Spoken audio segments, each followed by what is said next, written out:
Hi guys, today I'm going to be showing you guys how I did this reverse stamping floral design using a Maniology stamping plate, and it's purple. I'm wearing purple. So the stamping plate I used is this one, and I used two designs on this plate, and the colors I'm wearing are this purple and white dip powder. So the purple is Mystical from Kimberz Kreations, and the white is called Pearl Girl from Dipalicious Nails. So in order to make the outline pop, I'm going to use a black stamping polish. This one is an old one. I've had it for almost 2 years now, so it's kind of thick and goopy, but it's going to do the job. So I'm going to apply it all over the design that I want to use, and then I'm going to use this scraper card to lightly scrape the design, and then grab my clear jelly stamper. This is a Queen clear jelly stamper, and I absolutely love it. It works really, really great. So then I'm also going to use my lint roller to clean off any excess that I don't want on the design.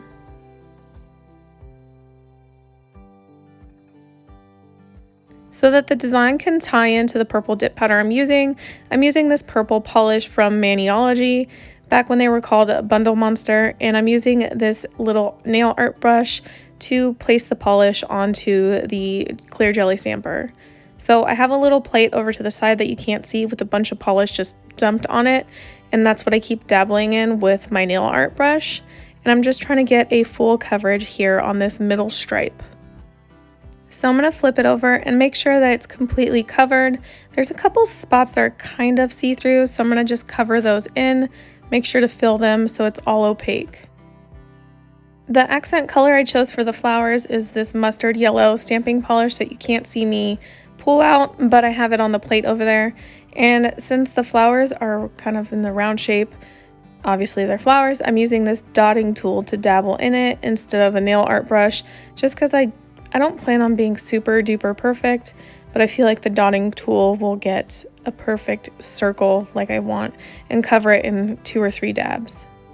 So I'm going to skip through and just show you guys towards the end so you don't have to watch me make 20 dots on this jelly stamper. I love the way that it turned out, so I'm going to set that to the side and let it dry. And while it's drying, I'm going to take this sticky base coat from Maniology and put it on the 2 nails that I want to stamp. The reason I'm using this sticky base coat is because I traditionally use dip powder, so I need a sticky surface for the dry stamp to adhere to.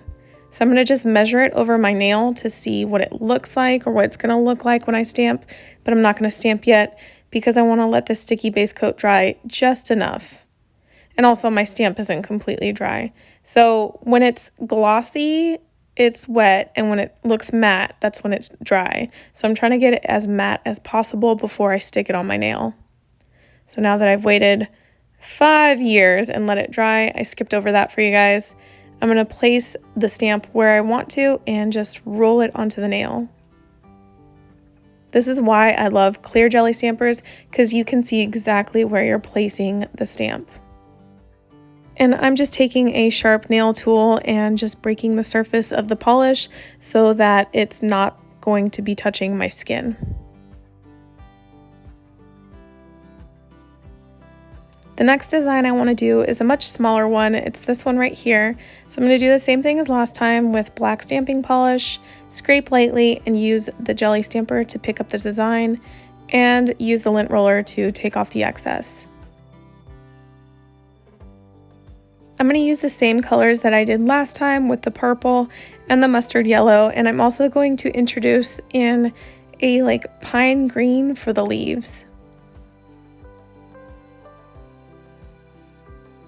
When you're doing this part, you want to make sure that you're not pressing too many times onto the stamp and then you're not pressing too firmly, because if you do, you can actually pick up the black design, the main design that you have on the bottom, and it can ruin it and you have to start over.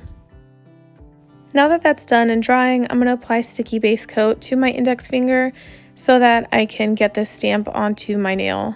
So I'm going to kind of just skip through a lot of this because you've already seen it. So I'm just waiting for it to turn matte so it's completely dry. And I already have the sticky base coat on my index finger. So I'm going to flip it over and stamp onto the nail.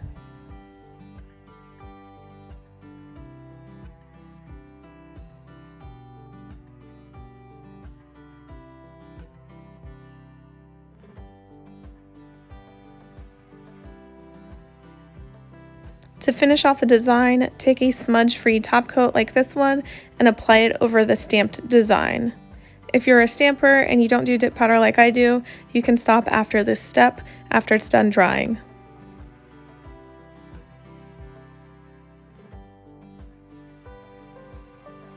When it's dry, I apply a layer of activator, which is a dip powder liquid, to both the nails, and then I let that dry, and then I go in with my dip powder top coat.